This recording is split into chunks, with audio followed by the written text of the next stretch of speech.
বলি আমি কি বাজারের থলেটা ধরে এইভাবে দাঁড়িয়ে থাকবো? ওই দাও দেখি কি এনেছো। হ্যাঁ, ও মা গো, আবার এইসব এনেছে জয়বাবু? হ্যাঁ, রোজ রোজ এসব কচু মূলক পেট থাকা যায় নাকি? দূর, আমি কি গরু নাকি? নিজে রোজগার করে এনে ভালো মন্দ খাও না, কে বারণ করেছে? হ্যাঁ, এই কথাটা তুমি বলতে পারলে বাবা জীবন? আহারে আমার কোলের ভাইকে ভালো পেয়ে কি নাকি বলে যাচ্ছে। হ্যাঁ, তেমন কিছু আর বললাম কই গিন্নি, এতেই যেন মনে হচ্ছে ফসকা পড়ে যাচ্ছে। তবে তুমিও শুনে রাখো বাবা গোপাল, আমার ছেলে এই সব কথা হজম করে নেবে না। ও ঠিক রোজগার করে দেখাবে, তোমাকে সুদে আসলে ফেরত দেবে। হ্যাঁ, না না না না, দিন দিন যেন চিন্তা আরো বেড়ে যাচ্ছে। রাজ্যের আয়ও হু হু করে কমে যাচ্ছে। চিন্তা করবেন না মহারাজ, সামনেই চাষের ভরা মরশুম, গ্রামবাসীদের হাতে পয়সা আসবে আর তাতেই রাজকোষ ভরে যাবে। শুধু রাজকোষ নয়, সঙ্গে মন্ত্রী মশাইয়ের ট্যাঁকও ভরবে। দেখেছেন মহারাজ, গোপাল কিভাবে আমাকে ছোট করছে। সত্যিই তো গোপাল, প্রমাণ ছাড়া কারু সম্বন্ধে মিথ্যে অপবাদ দিলে তার জন্য কিন্তু শাস্তি পেতে হবে। আপনি যদি ওখান থেকে খানিক নাই গলাবেন, তবে আপনার এত গায়ে লাগছে কেন মন্ত্রী মশাই? ওখান থেকে যে আপনার উপরি রোজগার হয় সেটা বলে দিলেই হয়। মহারাজ মহারাজ, এবার কিন্তু গোপালের নামে আমি মানহানির নালিশ করব। রোজগারের ধান্দা গোপালও তো করছে। তলে তলে তাহলে তুমি জলে নেমেছো গোপাল? ঘোলা জলে মাছ ধরবে মনে হয়। তবে নয় তো কি, হ্যাঁ, কুটির বাবার সঙ্গে ভাগে চাষ করবে বলে জমি হাতিয়ে রেখেছে। হ্যাঁ, বলো কি? রাজসভার কাজ শিখে তুলে দিয়ে গোপাল এবার জমি চাষ করবে? হ্যাঁ, আগে মহারাজ, এই জমি আমার কষ্টের সঞ্চয়ের ফল। নিজের জমানো অর্থ দিয়েই আমি ওই জমি পুঁটির বাবার সঙ্গে ভাগে চাষ করব বলে ঠিক করেছি। না না, আরে সঞ্চয় নয় মহারাজ, সঞ্চয় নয়, আসল ব্যাপারটা হলো ভয়। গোপাল ভয় দেখিয়ে ওই জমি হড়পে নেওয়ার মতলব করেছে। না না গোপাল, আমি তোমাকে সতর্ক করছি, কোন রকম অন্যায় কিন্তু আমি বরদাস্ত করব না। শুধু কথা তো নয়, আমাকে যে শাশুড়ি আর শ্যালকের কাজও খেয়াল করতে হবে। কে জানে ওদিকে কি হচ্ছে। সেই কখন থেকে মুখ ভার করে বসে আছিস, রাগ করে একটা কিছু দাঁতেও কাটছিস না। আর রাগ করবো না তো কি? হ্যাঁ, রাগ করবো না তো কি? তুমি তো বলাই খালাস যে ছেলে রোজগার করবে, কিন্তু সেটা করবে কি করে? হ্যাঁ, করবে কি করে? ঘাবড়াচ্ছিস কেন? তুই গিয়ে বললে রোজগারের রাস্তা মন্ত্রী মশাই নিজেই দেখিয়ে দেবে। হ্যাঁ, তুই হলি গোপালের শ্যালক, তোকে কাজ দিলে তবেই তো সবাই দুটো কথা বড় মুখ করে শোনাতে পারবে। ওই না না না, আমি এইসবে নেই বাবা। হ্যাঁ, মন্ত্রী মশাই এই যদি আমাকে দিয়ে নিজের খাটাখাটনি কাজ করায় তখন কি হবে? তুই যেমন তেমন কাজ করতে চাইবি কেন?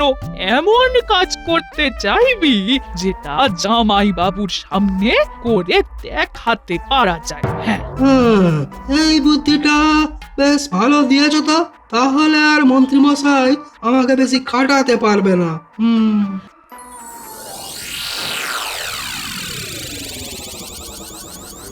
মহারাজকে দিয়ে আজ গোপালকে আচ্ছা করে বকা খাইয়েছি, এবারে নিশ্চয়ই গোপাল সমঝে যাবে। গোপালের থেকে সাবধানে থাকবে। গোপালকে যখন কোণঠাসা করেছো, গোপাল কিন্তু তখন তোমায় শুধু শুধু ছেড়ে দেবে না। গোপাল ছাড়ুক আর নাই ছাড়ুক, প্রজাদের কাছ থেকে ফসলের ভাগ আমি নেবই নেব। গোপাল আমাকে আটকাতে পারবে না। কিন্তু আমি তো আটকে গেছি মন্ত্রী মশাই। আরে, এই যে দেখি গোপালের শ্যালক। তা বালক, তোমার সমস্যাটা কি? জামাই বাবু দিন রাত উঠতে বসতে ওই রোজগার করা নিয়ে বড্ড খোঁটা দিচ্ছে। আপনিও আমায় যেভাবে হোক ওই জামাই বাবু চোখের সামনে না ওই কিছু রোজগার করার একটা ব্যবস্থা করে দিন তো। আমি কিছু ওই রোজগার করে দেখাতে চাই। এই সুযোগটাই তো আমাকে কাজে লাগাতে হবে। কোনো একটা ব্যবস্থা হবে না মন্ত্রী মশাই? ও মন্ত্রী মশাই, হবে না? শোনো, সামনেই চাষের মরশুম আসছে। বাড়ির কাছেই গোপাল আর একজনের সঙ্গে ভাগে চাষ করার জন্য যে জমি নিয়েছে, সেটাই চাষ করো গিয়ে। চাষ করব আমি? হ্যাঁ, করবে। আর যা রোজগার হবে সেটা তোমার, তবে তার একটা ভাগ আমাকেও দিতে হবে। তার মানে লাভের গুড় আপনিও খাবেন এই তো পিঁপড়ে আপনি বুঝেছি। গোপাল যাতে ট্যাঁফু না করে সেটা তো আমাকেই দেখতে হবে। তবে ভাগ না পেলে শুধু চাষ করাই নয়, তোমার যে কৃষ্ণনগরে থাকাই বন্ধ হয়ে যাবে শ্যালক। না না না না না না, আমি বুঝে গেছি কি করতে হবে। তাহলে ওই কথাই থাকলো, এখন জমিতে যেমন যা করার তুমিই করবে, কেমন? সেসব নিয়ে তোমায় ভাবতে হবে না গোপাল দাদা, তুমি ঠিক সময় এসে হাত লাগালেই হবে। তোমার সাথে ভাগে চাষ করব বলেছি যখন, তখন একেবারে কোমর বেঁধেই লাগবো, চিন্তা করো না। তবে আর কি, মিলেমিশে ঠিক হয়ে যাবে। তাহলে মন্ত্রী মশাই এই জমির কথাই বলছিলেন। না না না না না না, যাই মায়ের সাথে আলোচনাটা একবার সেরে নিয়ে এই ফাঁকে।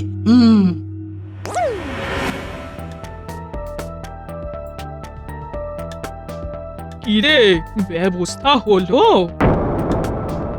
আরে সে না হয় একটা হলো, ওই জামাইবাবু ওই পুটির বাবার সাথে না ওই ভাগে চাষ করবে বলে যে জমিটা নিয়েছে, সেখানে মন্ত্রী মশাই আমাকে চাষ করতে বলছে। ওই পরিশ্রমের কাজ আমার পক্ষে করা সম্ভব নয়, জানো তো। একবার জমিতে চাষ করার কথা বলে জমিটা বুঝে নিলে আস্তে আস্তে ওই জমিটা তৈরি হয়ে যাবে। তাই আগে সেটা করা দরকার।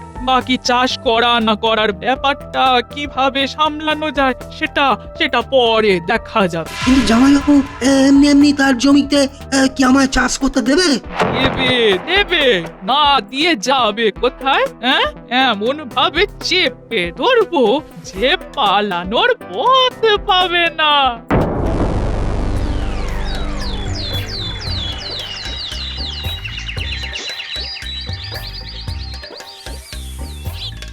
যাক, বেশ একটা ঘুম দেওয়া গেছে, এবারে ধীরে সুস্থে বাকি কাজ করতে হবে। এই যে বাজার থেকে কি কি আনতে হবে সব লিখে দিয়েছি, এবার চটপট নিয়ে চলে এসো। হ্যাঁ, পারবো না, তোমার মা আর ভাইয়ের তোয়াজ করার জন্য এবেলা ওবেলা বাজার করে আমি আনতে পারবো না। হ্যাঁ, এমনিতেই সময় মতো রাজসভায় যেতে না পারার জন্য আমাকে কথা শুনতে হচ্ছে। তা বাবা, রাজসভার কাজই যখন ঠিক মতো সামলে উঠতে পারছো না, তখন চাষের কাজ কি করে সামলাবে? অবাক কাণ্ড, এই ব্যাপারটা পাঁচ কান হলো কি করে? ওই পুটির বাবার সঙ্গে যে জমিটা ওই ভাগে নেওয়া আছে, সেটা কি তবে ফাঁকাই থেকে যাবে জামাইবাবু? বুঝতে পেরেছি, ওই শাশুড়ি আর শ্যালক তার মানে বেশ আটঘাট বেঁধেই এসেছে। তা চাষের কাজটা না হয় আমার ছেলেই সামলাক। গোপাল বাবা জীবন, তুমি বরং রাজসভার দিকটাই দেখো। হ্যাঁ হ্যাঁ, সেটাই ভালো হবে। হ্যাঁ, ভালো মন্দের তুমি আর কি বুঝবে গিন্নি? বাবা জীবনকে দেখেও খারাপ লাগে। আহারে, কত কষ্ট আর সহ্য হয় না। বেচারা জামাইবাবু না একটু বিশ্রামও পায় না, সত্যি। এই দেখো দেখো, আমার মা তোমার জন্য কত কত ভাবে। দেখে তো আমার চোখে জল চলে আসছে। যা বুঝছি শাশুড়ি ভালো মতোই প্যাঁচ কষেছে, তবে জমি চাষের দায়িত্ব শ্যালককে দেওয়া ছাড়া তো এক্ষুনি কোনো উপায় দেখছি না। তবে কি স্থির করলে বাবা? আপনি যেমনটা বলছেন তেমনটাই হবে, না হয় পুটির বাবাকে জানিয়ে দিচ্ছি, তারপরে দেখা যাক কি হয়।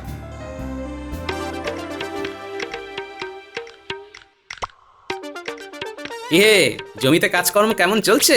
গোপাল দাদা, তুমি যে মোহর দিয়েছিলে তাই দিয়ে জমিতে সার দেওয়া হয়ে গেছে। তবে আবার কি? তবে এবার কি বীজটাও আমি ছড়িয়ে দেবো? সে আর আমি কি বলি, চাষের ব্যাপারে আমার শ্যালকের সাথেই কথা বলতে বললাম যে তোমায়, সেই তো আমার বদলে চাষ করবে এবার। হ্যাঁ, সে তো বলেছো, কিন্তু না না, আমার শ্যালক বলে ওকে রেয়াত করার প্রশ্নই নেই, উল্টে পারলে আচ্ছা করে চেপে ধরো। ধরবো বলছো? অবশ্যই, যে যেমন পরিশ্রম করবে সেই অনুযায়ী ফসলের ভাগ পাবে, সেটাও জানিয়ে দাও ওকে। আমি ভালো করেই জানি যে চাষ করা আমার শ্যালকের কম্য নয়, কয়েকদিন জমিতে খাটলেই টের পেয়ে যাবে কত ধানে কত চাল। জমির ভাগ তো না হয় পাওয়া গেল, এবার চাষের কি হবে? হ্যাঁ, ঘাবড়াচ্ছিস কেন? ঘাবড়াচ্ছিস কেন? ভগবানকে ডাকলেই হবে, ভগবান সব সামলে দেবে। কাকে কি সামলানোর দায়িত্ব দিচ্ছ ভাই? এই তো না, মানে তাই তো, মানে কি বলুন তো? হ্যাঁ বলার আর কি আছে, গোপাল দাদার দেওয়া মোহরে জমিতে সার তো নয় ছড়ানো হয়েছে, কিন্তু এবার বীজ ছড়ানো আর জলসেচ আর আগাছা সরানো এইসব কাজের কি হবে? হয়ে যাবে হয়ে যাবে হয়ে যাবে, মানে ভগবান সব সামলে দেবেন, সব সব সামলে দেবেন। তার মানে ভগবান সব সামলালে তুমি কি সামলাবে?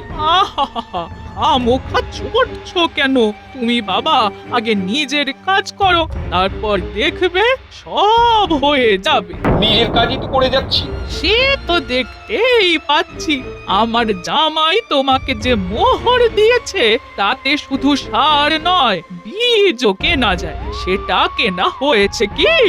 আমার জামাই হিসেব চাইনি বলে এটা ভেবো না যে ওই অর্থ তুমি গেড়িয়ে দেবে। আর এই ব্যাপারে ওই মন্ত্রী মশাইয়ের কাছেও নালিশ যাবে। হ্যাঁ এই মরেছি। না না না না, ঠিক আছে ঠিক আছে, আমি না হয় বীজ কিনে দেবো যতটা লাগে। শুধু বীজ কিনলে হবে না, সঙ্গে সেই বীজ ছড়িয়েও দিতে হবে। না হলে তো মন্ত্রী মশাই আছেনই।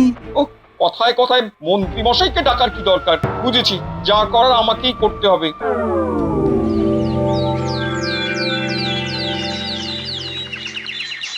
বলছিলাম কি, এবার তো ফলে বীজ থেকে চারা গাছ হয়ে গেল, এবার অন্তত একটু হাত লাগাও। ইচ্ছা তো করে হাত লাগাই, কিন্তু কি করি বলো দাদা, সব কিছু যে ওই ভগবানের হাতে ছেড়ে দিয়েছি। তার মানে কিছুই করবে না? না, কিছু তো করতেই হবে। অনেক বেলা হয়ে গেছে, এবার না খেয়ে শুয়ে পড়তে হবে।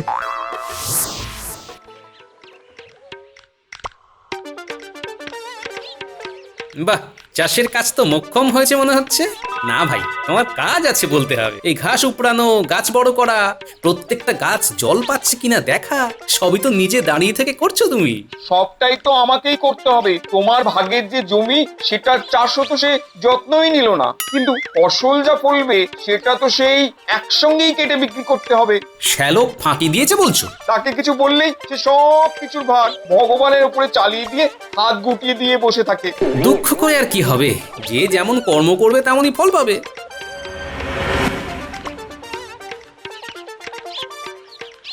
তাই গো গিন্নি, তোমার রত্ন ভাইটি কোথায়?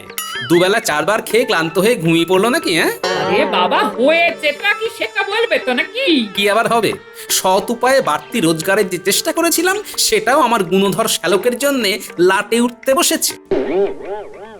কিছু কি গোলমাল হয়েছে বাবা? হ্যাঁ, গোল চৌকো তিন কোনা সব হয়ে গেছে। দুদিন পরে ফসল উঠবে, সেই ফসল বিক্রির অর্থ আর ঘরে ঢুকবে না। আরে আরে, অত উত্তেজিত হলে হয়? ভগবানের কৃপায় সবই ঠিকঠাক হবে। দেখবে আমার ছেলে মোটা অর্থ রোজগার করবে। হ্যাঁ, আফসোস একটাই, সেই অর্থের ভাগ আবার ওই মন্ত্রী মশাইকে দিতে হবে। হ্যাঁ, তাই বুঝি? আচ্ছা, তার মানে ব্যাপারটা হলো এই। কি ব্যাপার, কিসের ভাগ? আমি তো কিছুই বুঝতে পারছি না। কিন্তু আমি যে একটু একটু করে অনেকটাই বুঝতে পারছি গিন্নি। না, এদিকটাই যা হলো তো হলো, এবারে যাই দেখি রাজসভায় আবার কেমন কি আলোচনা হচ্ছে।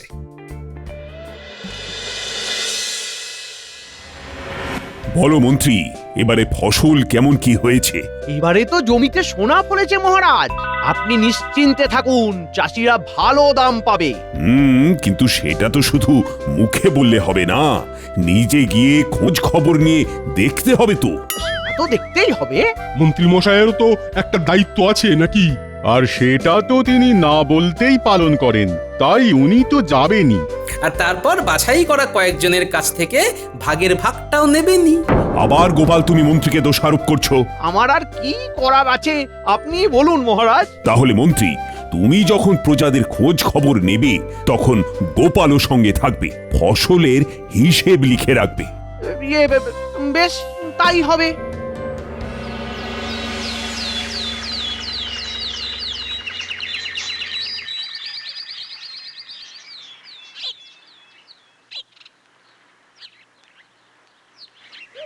ফসল তো দেখছি ভালোই হয়েছে দাদা।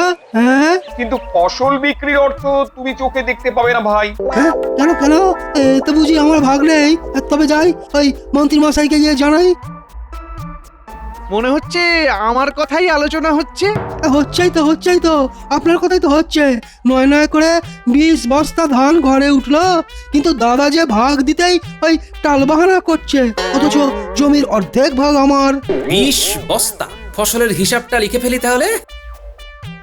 তুমি হিসাব নিয়ে পড়লে, এদিকে যে ফসলের ভাগ ঠিক করে হচ্ছে না সেটা দেখছো না? না না না না না না, ফসল বিক্রির অর্থ সমান দুভাগ হোক তাহলে। তবে এক্ষেত্রে পুঁটির বাবার কথাও শুনতে হবে বই কি, ওরও তো কিছু বলার থাকতে পারে। আমি তো শুধু একটা কথাই বলেছি, জমির ভাগ থাক, আমার ভাগিদার চাষের কাজে হাত পর্যন্ত লাগায়নি, সব খাটুনি আমাকেই খাটতে হয়েছে। আর আর আমি, হ্যাঁ আমি যে দিন রাত ভগবানের কাছে প্রার্থনা করেছি, হ্যাঁ সেবেলা সেটা তো দেখছেন না। তাই নাকি? এটা তো কই শুনিনি। আরে আমার উপর খুশি হয়েই তো ভগবান সারা ক্ষেত জুড়ে ওই ভালো ফসল ফলিয়ে দিলেন। হ্যাঁ, অতএব তোমারই ফসলের ভাগ বেশি পাওয়া উচিত। এতটাই যখন হলো তাহলে একটা ছোট কাজ করলেই দুধ আর পানি আলাদা হয়ে যাবে। দুজনেই বরং 2 বস্তা করে ধান ভেঙে দেখাও কালকের মধ্যে, কে কতটা পরিশ্রম করে আর ভগবান কার কথা শোনে সেটা পরিষ্কার হয়ে যাবে। ধানের বস্তাগুলো সাবধানে রেখো, আমিও যাই এবার মহারাজের কাছে হিসেবটা পৌঁছে দিয়ে গিয়ে। 2 বস্তা? হ্যাঁ, তাও আবার এক রাতের মধ্যে? হ্যাঁ, যেভাবে বাকি কাজ হয়েছে এটাও সেভাবে হয়ে যাবে। ওপরওয়ালার উপর ভরসা রাখো। এসো এসো।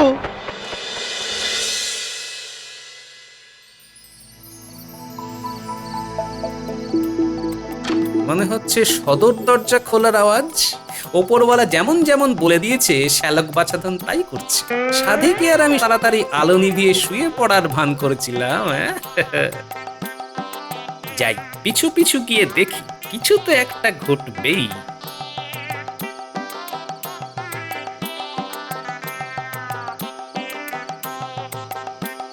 মন্ত্রীমশাই পাঠালেন তোমাদের? হ্যাঁ হ্যাঁ, মন্ত্রীমশাই আমাদের দায়িত্ব দিয়েছিলেন। আমরা একেবারে দায়িত্ব নিয়ে 2 বস্তা চাল নিয়ে চলে এসেছি। বাহ বাহ, বেশ বেশ, ওই মন্ত্রীমশাইয়ের একেবারে পাক্কা কাজ। ওই কাল তবে দেখাবো, ওপরওয়ালা চাইলে ওই রাতারাতি 2 বস্তা ধান ভেঙে চাল বানিয়ে নেওয়া কোনো ব্যাপারই নয়। তুমি কি দেখাবে চাঁদ? দেখাবো তো আমি, তাও একেবারে চোখে আঙুল দিয়ে।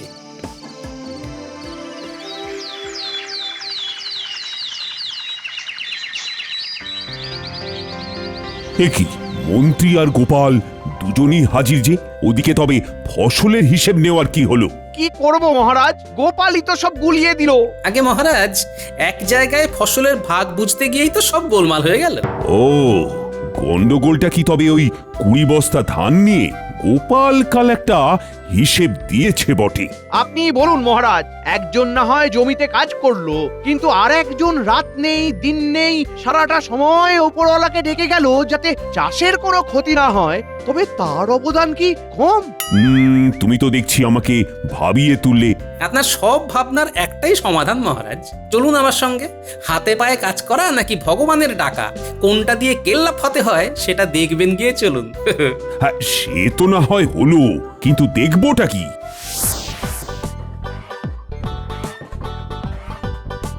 থাক থাক, খুব হয়েছে। মহারাজ এসে গেছেন, এবারে দেখাও দেখি অবস্থা চাল কুটেছো গতর খাটিয়ে। আমি বলি কি, আমার শ্যালকও বোধহয় ওপরওয়ালার আশীর্বাদে ভালো কিছুই করেছে, তাকেও ডেকে আনা হোক তাহলে। নিশ্চয়ই, আয় নিয়ে এসো তাকে। এই যে মহারাজ, সারা রাত খাটাখাটনি করে 1.5 বস্তার মতন চাল বের করতে পেরেছি।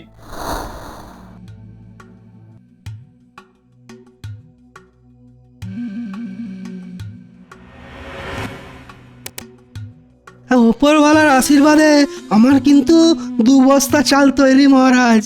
কাজের এলেম আছে বলতে হবে। এরপরেও তুমি বলবে গোপাল, বেচারাকে আর কিভাবে বিপাকে ফেলবে তুমি? বিপাকে ফেলার আমি আর কে মন্ত্রী মশাই, ওর যা বিপদ সে তো ওর ওপরওয়ালাই ফেলে দিয়েছে। কিভাবে কিভাবে? কাল আপনাকে হিসেব দিয়েছি যে খামারে 20 বস্তা ধান আছে। এখন আমার শ্যালক যদি চাল বানাতে 2 বস্তা ধান নিয়ে যায় আর পুঁটির বাবা যদি 2 বস্তা ধান নেয়, তবে অবশিষ্ট বস্তার সংখ্যা হবে 16। একেবারেই তাই, কিন্তু এখানে তো 16-র বদলে 18 বস্তা। গোনায় কোনো ভুল হচ্ছে না তো? ভুল তো আপনার হয়েছে মন্ত্রী মশাই। আপনি 2 বস্তা চাল পাঠিয়েছিলেন রাত থাকতেই, আর খেয়াল করলেন না এখান থেকে 2 বস্তা ধান না সরালে 2 বস্তা বলেছে, চালটা তাই গল্প তো হয়ে যাবে। এবার তো মনে হচ্ছে ধরা পড়ে যাব। কি মন্ত্রী, ফসলের ভাগ তবে ঠিকঠাক হয়েছে তো? না মানে বটা ঘটা যে এমন মূর্খের মতো কাজ করবে সেটা বুঝতে পারিনি। তাহলে বোঝাই যাচ্ছে ফসলের মূল্য কার পাওয়া উচিত। যে পরিশ্রম করেছে তার। তবে জামাইবাবু, এইভাবে নিজের নাক কেটে পরে যাত্রা ভঙ্গ করাটা কি ঠিক হলো? কাউকে কাউকে শিক্ষা দিতে গিয়ে নিজের নাক কাটলেও ক্ষতি নেই। সে যাই হোক, এখন অসৎ উপায়ে অর্থ সংগ্রহ আর অপরাধে মদত দেওয়ার জন্য মন্ত্রীকে 1 সপ্তাহের জন্য কয়েদখানায় পাঠালাম, আর তার সঙ্গে গোপালের শ্যালকও থাকবে। এবারের মতো আমাকে ছেড়ে দিন মহারাজ। আমিও আর এমন কোনো কাজ করবো না মহারাজ, ছেড়ে দিন মহারাজ, আর করবো না। আমার কোলের ছেলেটাকে অন্তত ছেড়ে দিন মহারাজ। কথায় কথা বাড়ে, আপনি কিন্তু কথা বাড়াবেন না মহারাজ। ফসলের ভাগ ছেড়ে এখন না হয় শাস্তির ভাগটা বুঝে নিক দুজনে। তাই হোক তাহলে।